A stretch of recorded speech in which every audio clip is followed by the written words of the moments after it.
Welcome to the Production Dojo, where today's dreams are tomorrow's laser sharks. And we're back.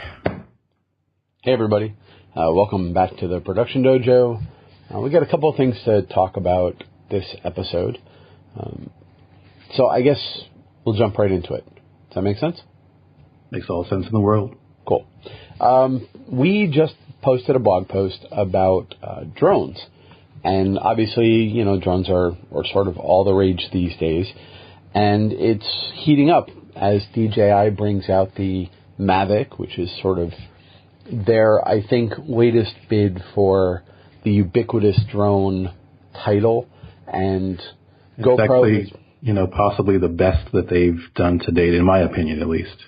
I think that's probably true. I mean, it obviously, I think technically it represents maybe a drop down from the Inspire, like the Inspire 1. But honestly, the Inspire, I think, was always a bid for the low-end Hollywood market as opposed to, like, the indie market. It's just so expensive and such a complicated sort of, I don't know, it always looked very fragile to me. Like, super cool, like a transformer. But a little, I wasn't really going to throw that thing in, in my Pelican case bouncing around with some of my other gear and take it out with me on a smaller shoot. It just, I don't know, it seemed like the sort of thing I would need to be in a big deal with. So you're right. If you have a drone and you're afraid of the environment damaging it, then you've lost some of the utility in a drone. It's meant, in my opinion at least, to be something that you can put into smaller places, have it go and do a little bit more of a daring attempt at getting a scene or another vantage point. Once you actually start having to deal with complicated part swaps or, again, that fear of it falling and you losing, half of your budget in order to replace it, the utility of it doesn't outweigh the risk. No, I agree. And I think that's one of the things that, we pointed out in the blog post. Not that it came through, because I don't know that text always does a feeling justice, but I know personally I was really looking forward to GoPro bringing out a drone of their own. And part of it was because they understood that if there's one thing GoPro has built a company around, it's knowing that people are going to take their gear and do stupid stuff with it. We're going to take risks. We're going to go off. And, That's an understatement, yeah. Yeah, the company's sort of built an industry on YouTube of people who can grab a GoPro and go do whatever it is they're going to do. So GoPro bringing out a drone, I was like, I always felt that DJI always wanted to be a movie company. They always wanted to be Red. Mm-hmm. They always wanted to be Sony. And they were building more sophisticated gear for filmmakers. And GoPro is obviously building film gear for adventurers. And I think to a degree, the Karma represents that. It's, as a drone, all the parts are separate. If the gimbal breaks, I can keep a spare one in my backpack. And I can just throw another one on and I'm still on location, and I still have my helicopter rental. I can still do that stuff. If one of the arms breaks, it's like a couple of screws, and I can replace the arm in the field. And that's almost the opposite sensibility from the Mavic, which is we've built a really sophisticated piece of equipment, and good luck trying to change the camera gimbal on a beach with your Leatherman tool. It's like not going to happen. And I really wanted GoPro to bring that to us. That was the drone I could just buy a couple extra parts, kick it around in the sand and go do that. To a degree, I think they built that drone. But well, I do like that it does have at least the feel of some interoperable, interchangeable parts. But the reality for people who are doing this, they're not going to do that. I feel like it's trying to solve a problem for a level of sophistication in a production that most people who are going to fly a drone right now aren't going to do. There's so many motion-controlled rigs that solve this problem in ways that are already understood, that a drone, which is something that you're going to really put way up in the air, is not really going to be able to give you as good of a shot as you can with another rig. Well, and I think you've got a great point, actually. Like as I think back on the sweet spot now that I'm imagining, right? So what is my real advantage to the Karma in my mind? And I still came down on, the Mavic, but when I'm thinking about the Karma, what I'm thinking about is like, what did I just say that I was in love with it about it? That I could theoretically pack a Karma and buy another gimbal and bring a couple of spare motors with me and bring a replacement, right? But like, if my goal was, we're trekking us and 15 people out to somewhere, or we've rented a space and a car and a model, and I don't want to lose shooting time if part of my drone is damaged.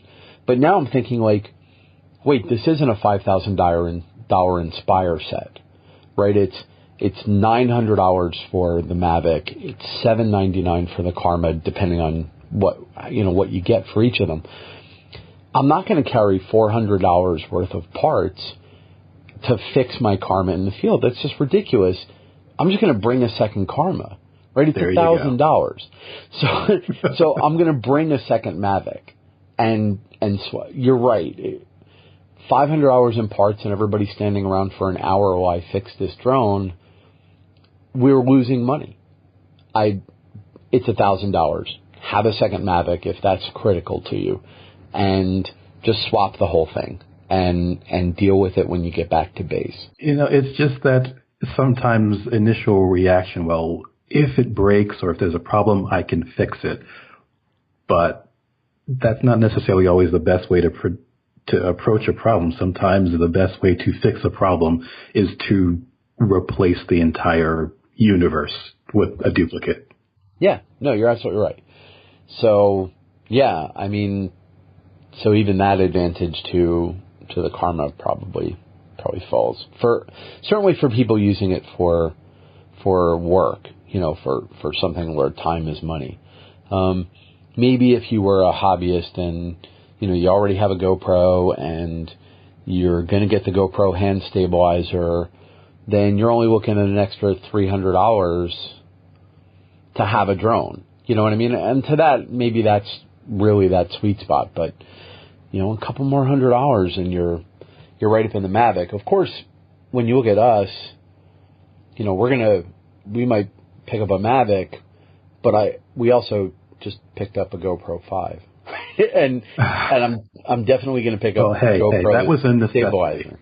No, but I'm just saying so, we're not maybe, we're maybe over budgeted for the target audience that's going to find at $799 or $999 with a GoPro, with a hand stabilizer.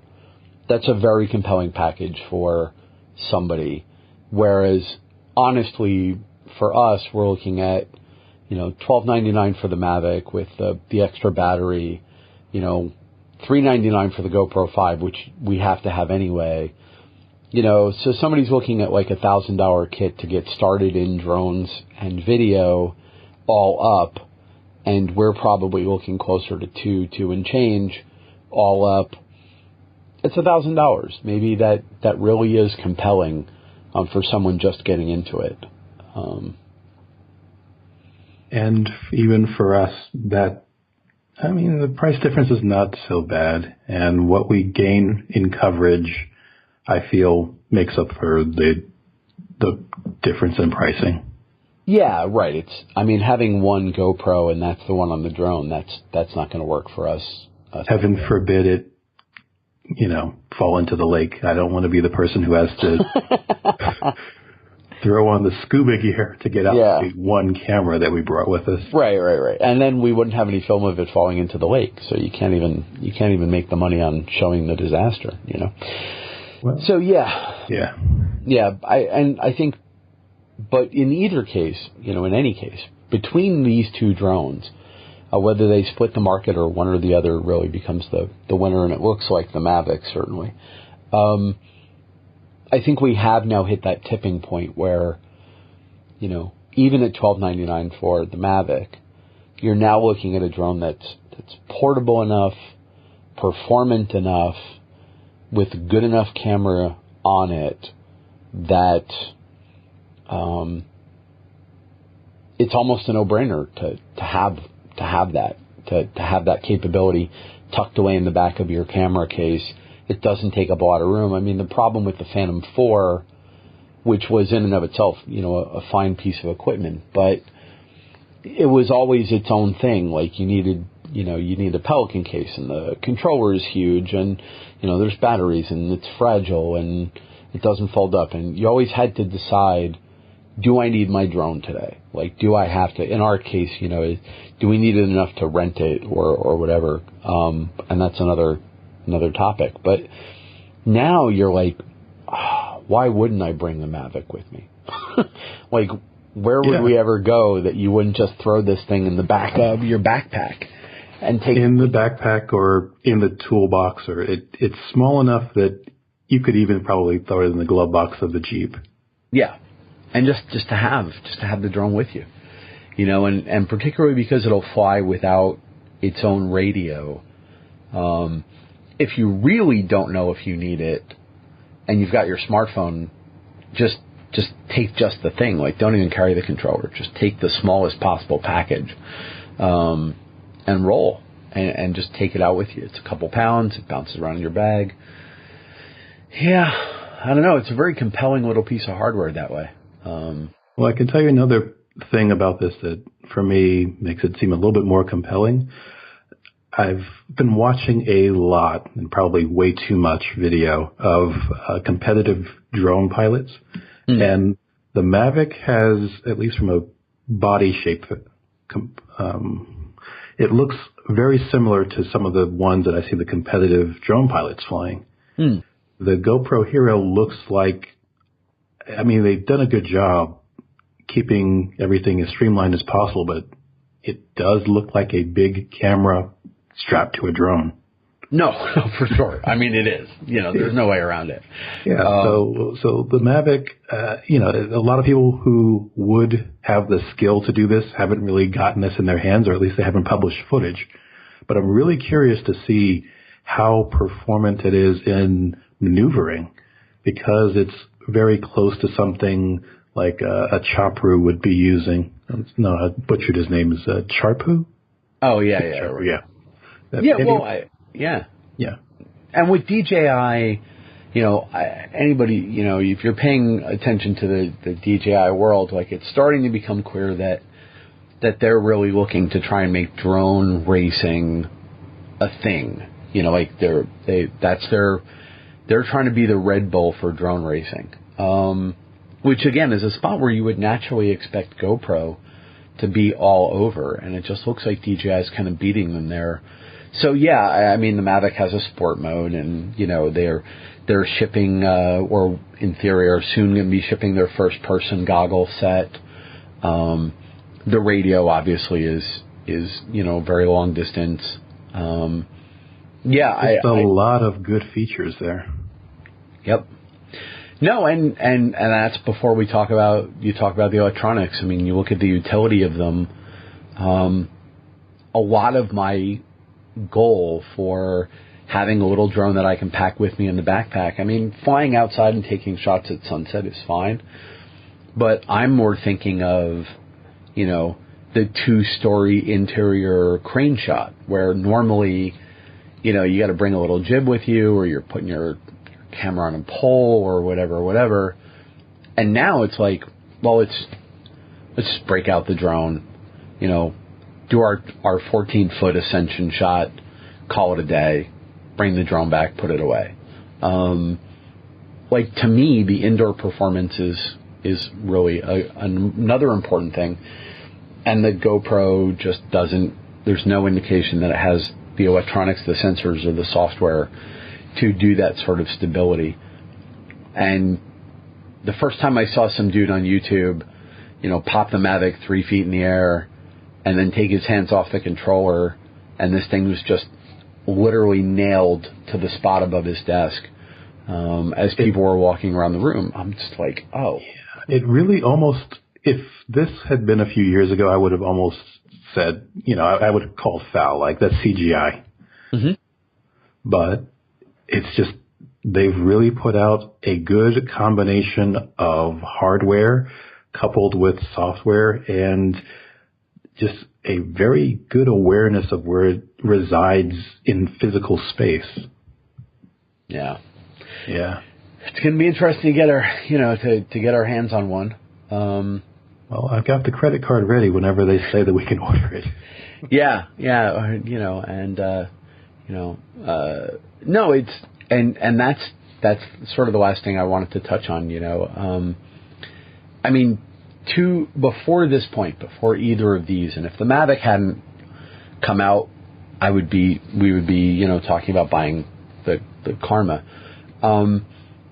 But previous to this, the Phantom 4, the Inspire, they were great pieces of equipment, and I was always very happy that they were available from rental shops. But none of them were pieces of equipment that I felt like I wanted to put a couple of $1,000s into, the care and feeding of, and the maintenance, and I wasn't going to take them with me often enough to make. It always just made sense going, if I need a drone for this particular shoot, we'll just rent it. Now, these drones, now I'm like, I'm not looking for an opportunity when I need the drone. I'm counting on the drone to provide opportunities simply because I happen to have it with me. And that's a very big shift in approaching a production for sure. Yeah. Being on location and being able to go, hey, while we're here, let's pull the drone out and go, get that extra shot. That's different. And I don't know, it's very interesting. So we'll see how all that works out. Definitely. Hey, everybody. This is Ken. I'm just going to jump in and let you know that at this point in the call, we lost around 2 minutes of audio because Skype got a little weird. We were sort of talking about what's coming up next on the podcast. So I'm going to go back to the audio where Liam was wrapping up what we were talking about. And I hope you had a great episode, and we'll see you next time. There's the stuff that we want to talk about, and there are the things that we can talk about. Unfortunately, those don't always match up from a timing perspective. We do have the second part in the infill series, which we published earlier this year, and some interesting similarities in the space between what we were thinking and what some other researchers have put out since we published that. But we'll get into that next time. And we're always interested in hearing what other people think, or if there are some ideas that we've put out there that might not necessarily be what you're agreeing with. Certainly let us know. Open to conversation.